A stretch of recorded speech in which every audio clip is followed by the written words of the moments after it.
Coba tengok kanan kirinya siapa yang gak hadir. Popo.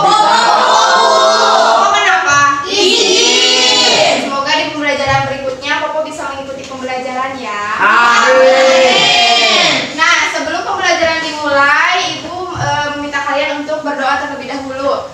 KM silahkan pimpin doa. Sebelum belajar, marilah kita berdoa. Berdoa dimulai, berdoa selesai. Nah, terima kasih ya. Nah, sebelum pembelajaran dimulai, Ibu mau tanya dulu sama kalian. Siapa yang tahu isi dari Pancasila yang sering dibacakan ketika upacara? Saya, Bu. Siapa lagi? Saya. Coba sebutkan apa isinya. Ketuhanan yang Maha Esa. Terus? Kemanusiaan yang adil dan beradab. Persatuan Indonesia. Kerakyatan yang dipimpin oleh hikmat kebijaksanaan dalam permusyawaratan perwakilan. Terus yang lagi? Keadilan sosial bagi seluruh rakyat Indonesia. Pintar sekali. Nah, pada pembelajaran kali ini kita akan membahas mengenai tema 7 peristiwa dalam kehidupan, subtema 3 peristiwa mengisi kemerdekaan. Nah, adapun tujuan dari pembelajaran kali ini yaitu yang pertama, siswa dapat mengetahui peristiwa lahirnya Pancasila dengan penuh tanggung jawab. Kemudian yang kedua, siswa dapat mengidentifikasi makna Pancasila dalam keragaman budaya bangsa dengan penuh kepedulian. Yang ketiga, dengan diskusi siswa dapat mengenal nilai-nilai leluhur Pancasila yang berkembang di masyarakat dengan penuh kepedulian. Kemudian yang keempat, dengan mencermati penggunaan kalimat efektif dan ejaan, siswa dapat membuat surat undangan. Yang kelima, dengan membaca, siswa dapat menyajikan identifikasi mengenai faktor-faktor penting penyebab penjajahan bangsa Indonesia dan upaya bangsa Indonesia dalam mempertahankan kedaulatannya. Dan yang terakhir, dengan mencermati penggunaan ejaan kalimat efektif, siswa dapat membuat surat undangan dengan kalimat efektif dan memperhatikan penggunaan ejaan. Nah, kita masuk ke muatan PPKN. Mengapa mengisi kemerdekaan dapat dilakukan dengan mengamalkan nilai-nilai Pancasila dalam kehidupan sehari-hari. Nah, sekarang ada teks bacaan mengenai peristiwa lahirnya Pancasila. Siapa yang mau baca? Saya, Bu. Silviani silahkan baca ya. Lahirnya Pancasila, peristiwa lahirnya Pancasila. Pancasila berasal dari bahasa Sanskerta yaitu panca dan sila. Panca artinya 5 dan sila artinya dasar. Dari Pancasila berarti jadi Pancasila berarti 5 dasar atau 5 asas. Istilah Pancasila telah dikenal sejak zaman Majapahit, yaitu terdapat pada kitab Negara Kertagama. Ya, Negara Kertagama. Karangan Empu Prapanca dan kitab pada Sutasoma.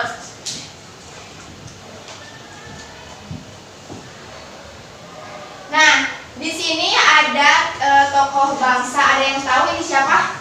Tidak tahu.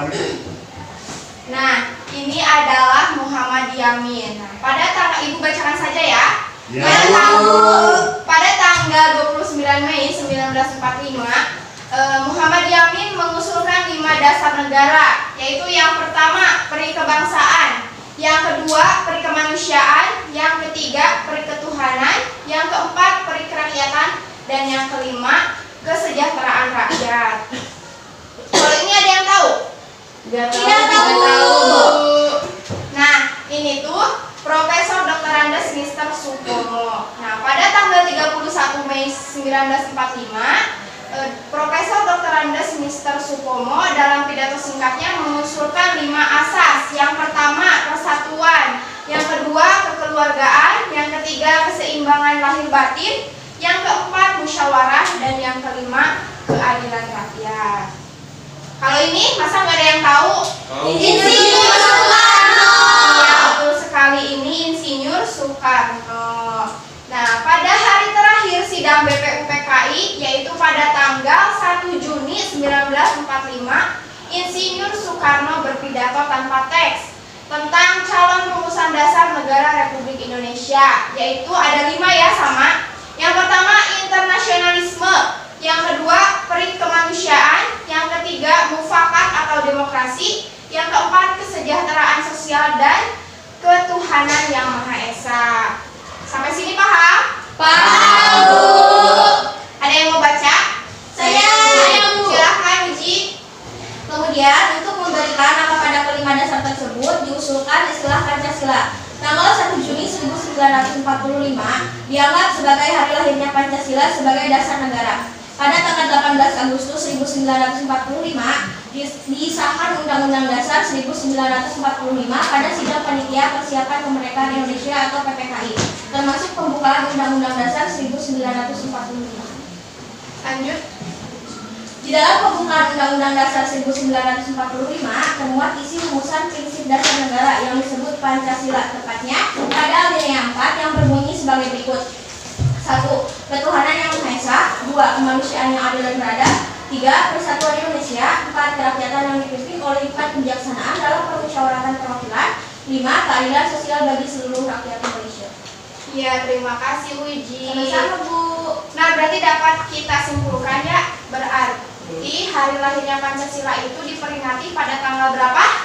1 Juni. Ya, 1 Juni 1945.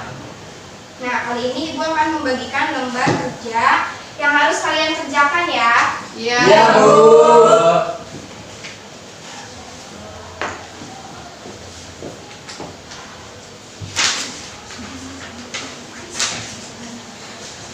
Ibu beri waktu 2 menit ya untuk mengerjakan soal. Baik. Baik, Bu.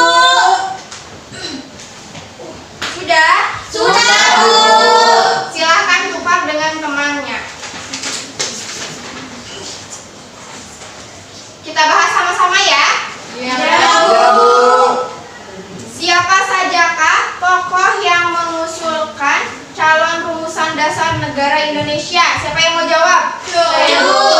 Silahkan Yuyun. Muhammad Yamin, Dr. Supomo, dan DR Soekarno. Iya. Kemudian yang kedua, sejak kapan istilah Pancasila dikenal? Uraikan secara singkat. Siapa yang mau jawab? Saya, Bu. Silahkan Santi. Jawabannya, istilah Pancasila telah dikenal semenjak zaman Majapahit, yaitu terdapat pada kitab Negara Kertagama karangan Empu Prapanca dan kitab Sutasomo karangan Empu Tantula. Dalam kitab Sutasomo, Pancasila berarti berbatu sendi yang 5 atau pelaksanaan kesusilaan yang 5. Iya, betul sekali ya. Dan yang ketiga, dari bahasa apakah istilah Pancasila? Apakah artinya? Siapa yang mau jawab? Silahkan Silvi.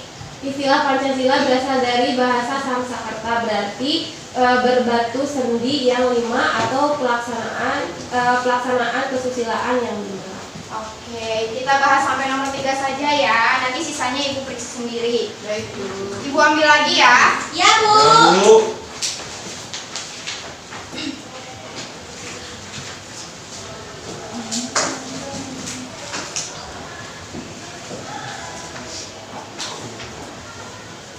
Nah, kita lanjut ke muatan bahasa Indonesia. Yaitu ada teks bacaan lagi, peran Pancasila dalam menjaga keberagaman bangsa. Siapa yang mau baca? Saya, Bu. Silahkan Sri. Peran Pancasila dalam menjaga keberagaman bangsa. Pancasila sebagai dasar negara merupakan kepribadian dan pandangan hidup bangsa Indonesia. Maka nilai-nilai luhur yang terkandung di dalamnya harus dipahami dan diamalkan oleh setiap warga negara Indonesia. Apalagi pada dewasa ini, ilmu pengetahuan dan teknologi berkembang dengan pesat dan membawa banyak perubahan. Perubahan-perubahan tersebut akan bisa mempengaruhi sikap dan perilaku seseorang. Dengan memahami dan mengamalkan nilai-nilai luhur Pancasila, kita memiliki dasar yang kuat sehingga akan bisa menentukan sikap dan perilaku dalam menghadapi perubahan-perubahan yang terjadi. Dengan demikian, kita tidak akan kehilangan kepribadian sebagai bangsa Indonesia. Masyarakat Indonesia yang terdiri atas berbagai suku bangsa yang hidup dalam lingkup budayanya masing-masing. Budaya yang beraneka ragam ini menunjukkan kekayaan budaya bangsa Indonesia. Dunia semakin maju dan berkembang dengan ditandai kemajuan ilmu pengetahuan dan teknologi atau iptek. Untuk itu diperlukan sikap yang bijaksana dan sikap yang mau dan bersedia membuka diri dan tetap waspada menerima perkembangan dunia. Hal tersebut berarti kita berani menerima pengaruh globalisasi dan perkembangan iptek tanpa harus kehilangan kepribadian sebagai bangsa Indonesia. Bagi bangsa Indonesia, Pancasila merupakan ukuran dan pedoman nilai dan norma untuk menyikapi pengaruh dan perkembangan iptek. Pancasila merupakan pandangan hidup yang telah menyatu di dalam kebudayaan bangsa Indonesia. Nah, dari bacaan tersebut isi dari bacaan tersebut yaitu Pancasila merupakan ukuran dan pedoman nilai dan norma untuk menyikapi pengaruh dan perkembangan iptek. Pancasila merupakan pandangan hidup yang telah menyatu di dalam kebudayaan bangsa Indonesia. Kalian paham sama teks bacaannya? Paham. Nah, kalau udah paham, kita mau ngisi lagi lembar kerja ya. Ibu bacakan lagi ya, Bu. Iya, Bu.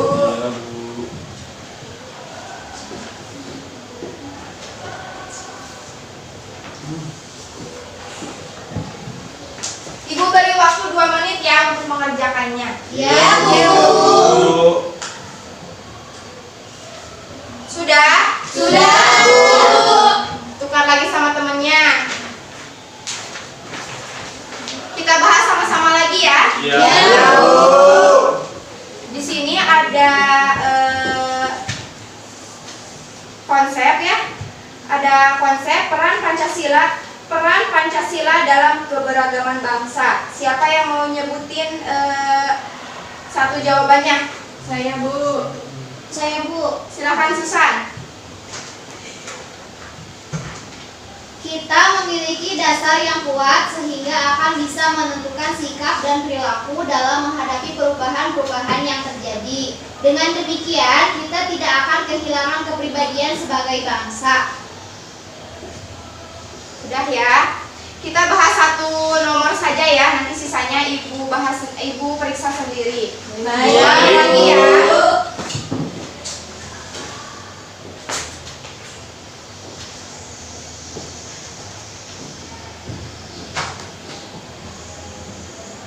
Lanjut kita ke muatan IPS. Siapa yang mau baca lagi? Saya, Bu.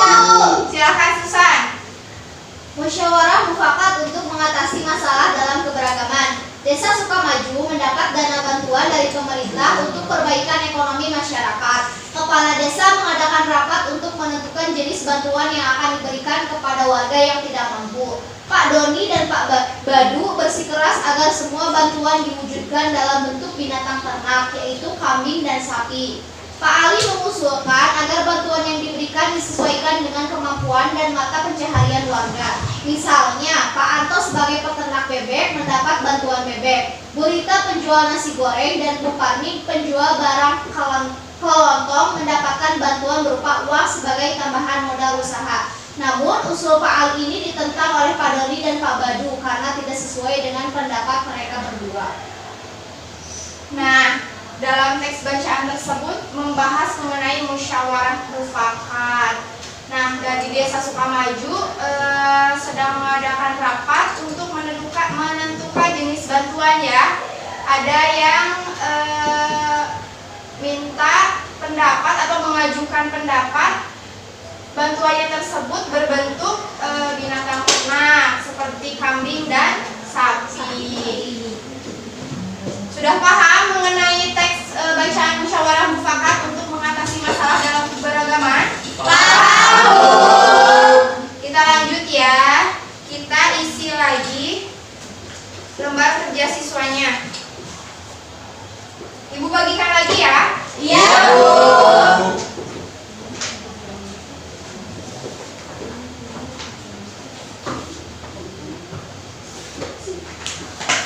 Silahkan kalian kerjakan selama 2 menit. Sudah? Sudah, Bu. Kita bahas sama-sama lagi ya. Iya, Bu. Siapa yang mau jawab nomor 1? Saya.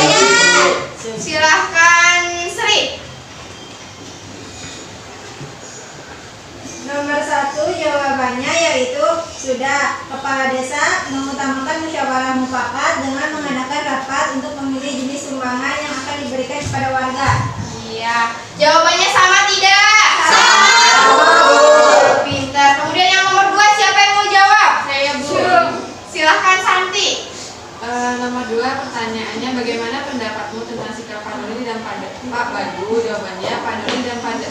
seharusnya tidak memaksakan pendapatnya dan harus menghargai orang lain. Iya, pintar ya. Sama jawabannya? Ya, kalian pintar ya. Iya, amin. Ibu ambil lagi ya nomor kerjanya. Ya, Bu.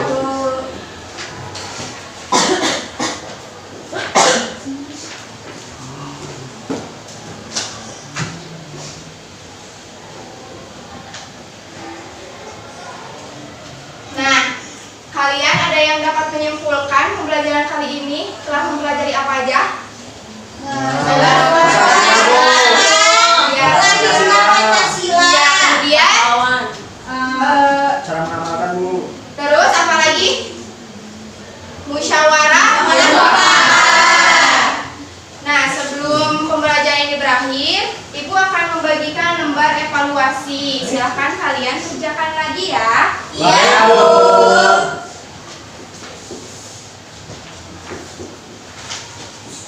Ibu beri waktu 2 menit.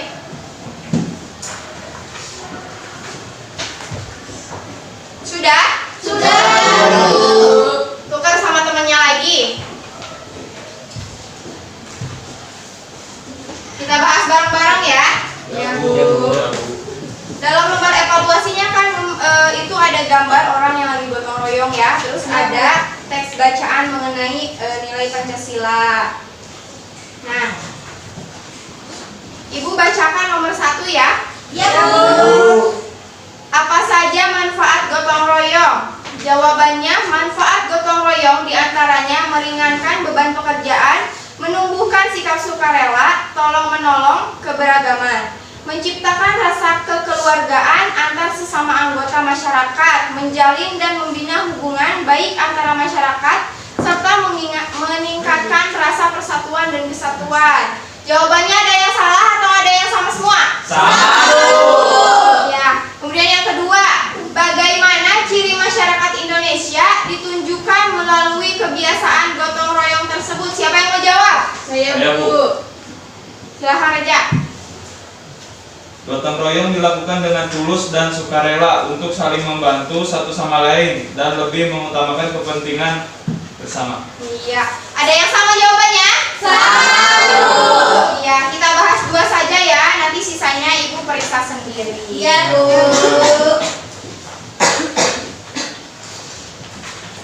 Nah, terima kasih ya anak-anak. Pembelajaran ini telah selesai. Nanti setelah pulang sekolah, kalian langsung pulang ke rumah ya. Iya. Terus kalian, Ibu beri PR, yaitu kalian ceritakan bagaimana kegiatan kalian yang merupakan implementasi dari Pancasila ya. Iya. Nah, nyampe rumah nanti jangan lupa dibaca lagi materi pembelajaran hari ini. Jangan langsung main, ganti baju dulu, terus makan dulu ya. Nah, sebelum pembelajaran ini berakhir, Ibu minta KM pimpin doa terlebih dahulu. Sebelum pulang, marilah kita berdoa. Berdoa dimulai. Berdoa selesai. Ya, terima kasih ya. Ibu tutup. Wabillahi taufiq wal hidayah. Assalamualaikum warahmatullahi wabarakatuh.